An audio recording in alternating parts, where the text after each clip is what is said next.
Oui, bonjour. Alors, tout d'abord, je commence par un petit mot de Madame Bresque, la maire de Saorge, que j'ai eu au téléphone il y a 10 minutes et qui ne pourra pas se joindre à nous. Elle le regrettait, mais elle a eu un impondérable. Voilà, donc je transfère le message et je vous partage la présentation. Alors...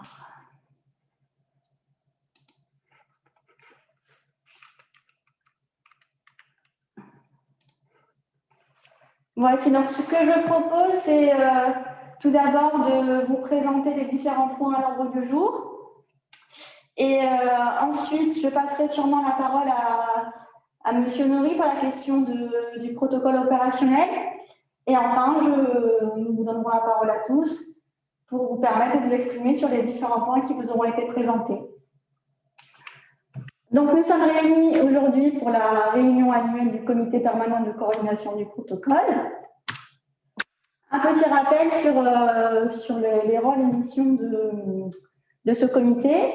Donc là, le comité il a pour but de promouvoir la coordination des politiques des différents signataires.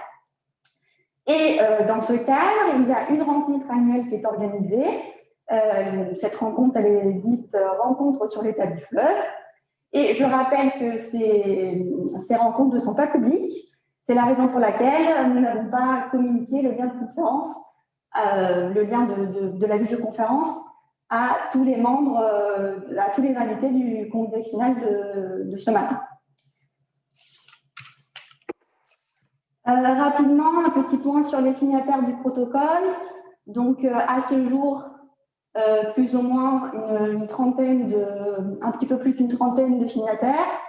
Vous remarquerez que c'est assez équilibré du point de vue des représentants italiens et français.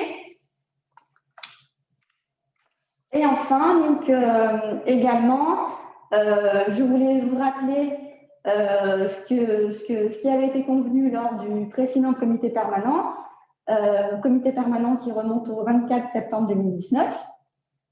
Donc, lors de ce comité permanent, les signataires ont validé l'intégration de 4 organismes: le Signage Maralpin, le Distretto dell'Appennino Settentrionale, Peidaio et la commune de Camporosso.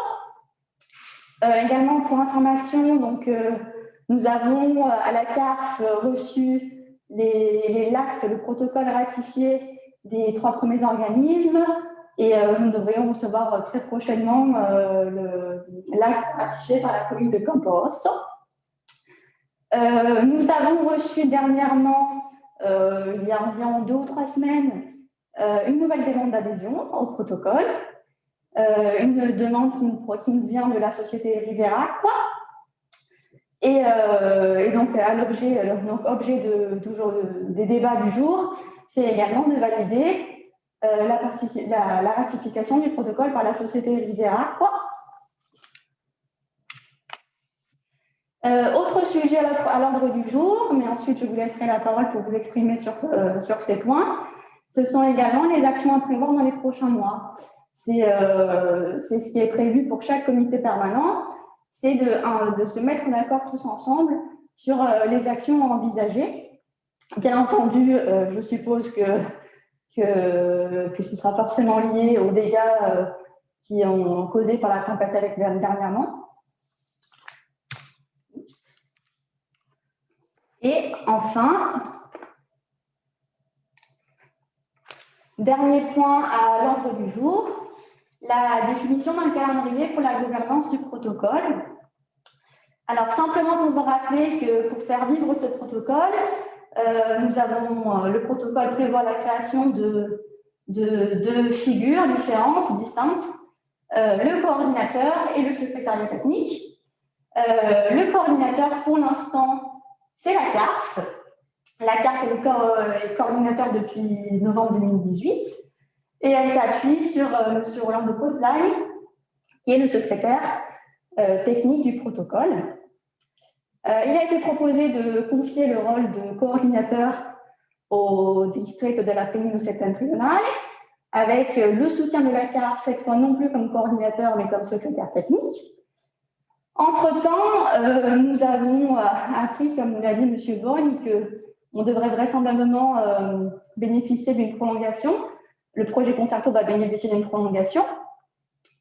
Et donc, ce que nous proposons, bien entendu à discuter avec vous là tout de suite, c'est que la CARF conserve pour le moment le rôle de coordinateur et que la passation des rôles de coordinateur et secrétaire technique soit étudiée a posteriori, c'est-à-dire lors d'un prochain comité permanent de coordination au printemps 2021.